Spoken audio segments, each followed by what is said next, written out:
दोस्तों, मोबाइल पर इस समय कई गेम्स बहुत ज़्यादा फेमस है, लेकिन हॉरर गेम्स खेलने का मज़ा अलग ही होता है। और अगर हम मोबाइल में हॉरर गेम्स की बात करें तो सबसे ज़्यादा फेमस गेम हुई थी ग्रैनी, जो कि 2017 में आई थी। इसके बाद इसके कई अगले पार्ट्स आए, इसके कई स्पिन ऑफ गेम्स आए और सभी की सभी गेम्स बहुत ज़्यादा हिट रही, लोगों को बहुत ज़्यादा पसंद आई। अब ये ग्रैनी गेम इतनी ज़्यादा फेमस क्यों हुई? क्योंकि इस गेम की थीम ही कुछ अलग थी। एक बच्चा जिसे ग्रैनी किडनैप करके अपने घर में ले आती है और घर की सभी खिड़कियां दरवाजे बंद है। अब उस बच्चे को 5 से 6 दिन में उस घर से बाहर निकलना है। अब वो बच्चा अगर 5 से 6 दिन में घर से बाहर नहीं निकल पाता तो ग्रैनी उसे मार देगी। और 5-6 दिन में उस घर से बाहर निकलना भी बहुत मुश्किल है, क्योंकि वहां पर कई सारी पजल्स हैं, कई सारे जाल बिछाए हुए हैं जो उसे बड़ी आसानी से मारने पर मजबूर कर सकते हैं। इसी के साथ उस घर में ग्रैनी भी घूमती रहती है, बचना बहुत ज़्यादा मुश्किल है। ये गेम लोगों को बहुत ज़्यादा पसंद आई थी क्योंकि इसकी थीम ही कुछ अलग थी। लेकिन इसे सबसे ज़्यादा डरावना क्या बनाता है? इसे सबसे ज़्यादा डरावना बनाता है क्योंकि ये गेम एक असली घटना पर आधारित है। तो आज इस वीडियो में मैं आपको ग्रैनी गेम की असली कहानी बताने वाला हूं, जो शायद आपको पता नहीं होगी। तो दोस्तों, ये बात कई 100 साल पुरानी है। रोमानिया देश में जंगलों में कई गांव बसे हुए थे और ऐसे ही एक गांव में रहा करती थी एक लड़की। जब वो लड़की पैदा हुई थी, उसके चेहरे पर कई निशान बने हुए थे। अब इन निशानों के कारण वो सुंदर नजर नहीं आया करती थी और गांव के जितने भी लोग थे वहां जंगल में उसे पसंद नहीं करते थे।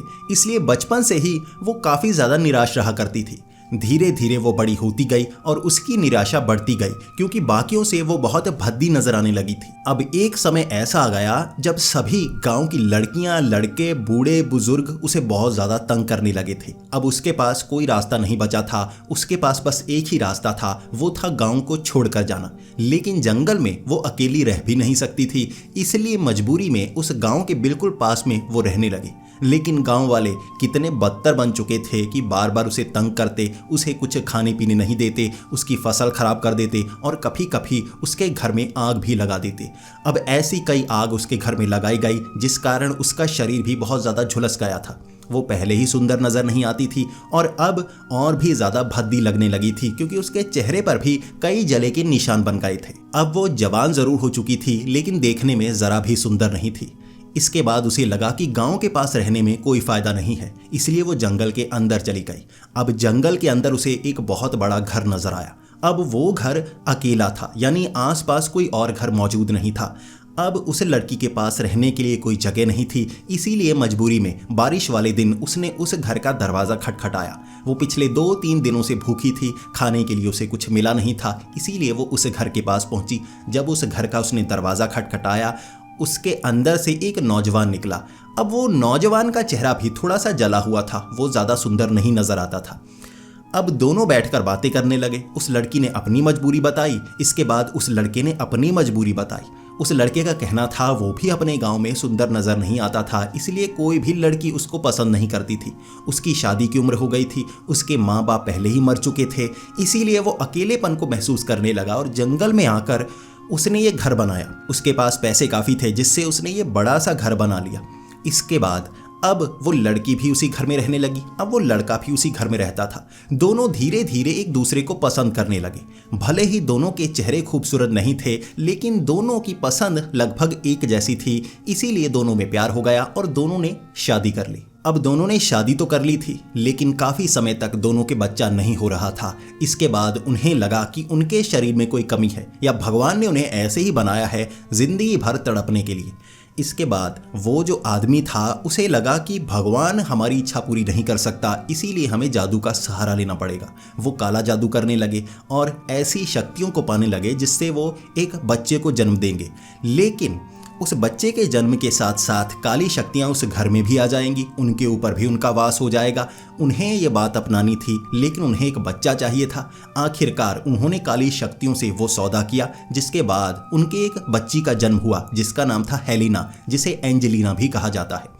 इस तरह वो बच्ची भी उनके साथ रहने लगी, लेकिन उन दोनों मियाँ बीवी की जो सेहत थी काफ़ी ख़राब रहने लगी। उनका शरीर सड़ने लगा था, वो भद्दे से और ज़्यादा भद्दे लगने लगे थे और उनकी जो बेटी हुई थी उस पर भी उन काली शक्तियों का असर होने लगा था। वो जो लड़की थी वो भी खूबसूरत नज़र नहीं आती थी और अब परेशानी ये थी जो उन दोनों ने सहा था वही उनकी बेटी को भी सहना पड़ रहा था। इसके बाद उनकी जो बेटी वो बड़ी होती गई और वो भद्दे लगते गए और बूढ़े होते गए, लेकिन फिर भी वो किसी तरह अपने शरीर को ठीक करना चाहते थे। इसके बाद एंजेलिना जब 20 वर्ष की थी तब वो उन्हीं जंगलों में खेला करती थी और वहाँ उसे एक लड़का मिला जिसका नाम था साइमन। अब जो साइमन था वो भी काला जादू करता था और काले जादू से उसने अपने शरीर को रबर जैसा बना लिया था। इसी के साथ वो लोगों के शरीर से शक्तियां निकालकर अपने शरीर में भर सकता था। इससे वो हमेशा के लिए जवान रह सकता था।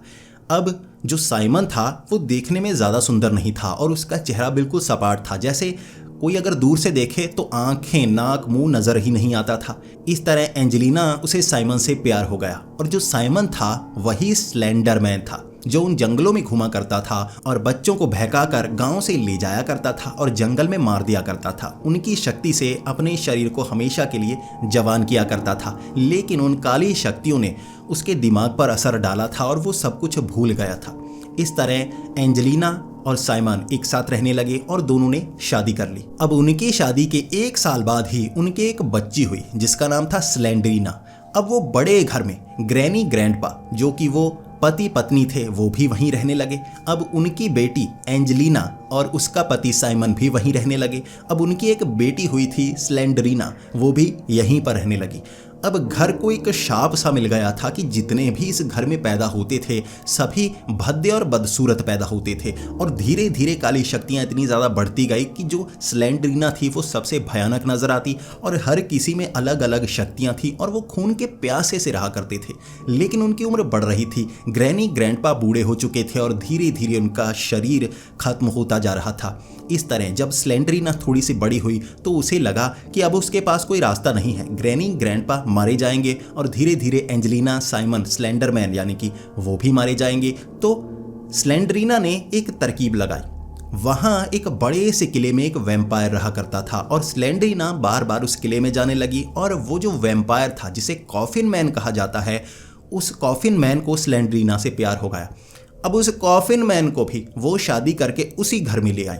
इस तरह जो वैम्पायर था वो स्लेंडरीना के साथ उस घर में तो रह रहा था, इसी के साथ उस किले में ऐसे एक्सपेरिमेंट कर रहा था जिससे इंसान हमेशा के लिए जिंदा रह सके।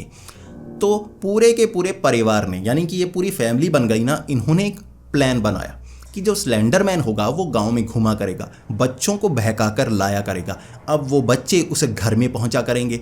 इसके बाद जो ग्रैनी ग्रैंडपा थे वो बच्चों से नफरत किया करते थे क्योंकि उनके जो बेटी हुई थी वो ज़्यादा सुंदर नहीं हुई थी, बड़ी मिन्नतों के बाद हुई थी। इसलिए जो भी बच्चा वहाँ पर आता वो ग्रैनी ग्रैंडपा उन्हें फंसा कर रखते, 4-5 दिनों में उन्हें मरने पर मजबूर करते और उनके शरीर को काटा जाता बच्चों के। उसके बाद वो वैम्पायर कॉफिन मैन उन शरीर के जो अंग थे ना उन्हें जोड़कर ग्रैनी ग्रैंडपा को दोबारा जिंदा रखता। इसी के साथ स्लेंडरीना और वो वैम्पायर भी हमेशा के लिए जिंदा रहता। स्लेंडरीना और वैम्पायर वो कभी किले में जाते, कभी घर में रहते। ग्रैनी ग्रैंडपा हमेशा घर में रहते और इस तरह वहाँ पर जितने बच्चों को स्लेंडरमैन अगवा करके लेके आता घर में रखते, 4-5 दिनों में उन्हें मार देते, कभी सब मिलके कभी अकेले में। और यही इस गेम में दिखाया गया है, कैसे एक बच्चा घर में फंस जाता है और उसके पास कुछ समय है, हर तरफ जाल बिछाया हुआ है ताकि वो बच्चा घर से भाग ना सके। 4-5 दिन में उसे मार दिया जाएगा और अगर किसी जाल में फंसा तो पहले ही मार दिया जाएगा। इस तरह वो बच्चा बचने की कोशिश करता है और ग्रैनी उसे मारने की कोशिश करती है। इसके बाद ग्रैंडपा को भी इंट्रोड्यूस किया गया, इसके बाद स्लेंडरीना को भी इंट्रोड्यूस किया गया। इस तरह घर में वो मकड़ी वाला एक बच्चा सा भी दिखाया गया। ये सब इसी तरह था कि जब उनके पास कोई शरीर किसी बच्चे का नहीं मिलता था तो वो किसी जानवर के शरीर के अंग भी बच्चों को, खुद को लगा दिया करते और ज़िंदा रहने की कोशिश करते। और यही सब इस गेम में दिखाया गया है और ये घटना रोमानिया की है और वहाँ पर ये पूरी कहानी है, ये कैरेक्टर्स आपस में जुड़े हुए हैं। तो दोस्तों, आपको ये जानकारी कैसी लगी, आपको ये कहानी कैसी लगी? ग्रैनी जो गेम इतनी ज़्यादा फेमस हुई थी उसके पीछे की ये एक दर्दनाक और बेहद खतरनाक कहानी है। दोस्तों, अपने विचार कमेंट्स में ज़रूर बताएं। अगर आपको ये वीडियो पसंद आई हो तो इसे लाइक और शेयर करें। ऐसे ही वीडियोस देखने के लिए हमारे इस चैनल को सब्सक्राइब करें। तो मिलते हैं अगली वीडियो में, तब तक के लिए नमस्कार।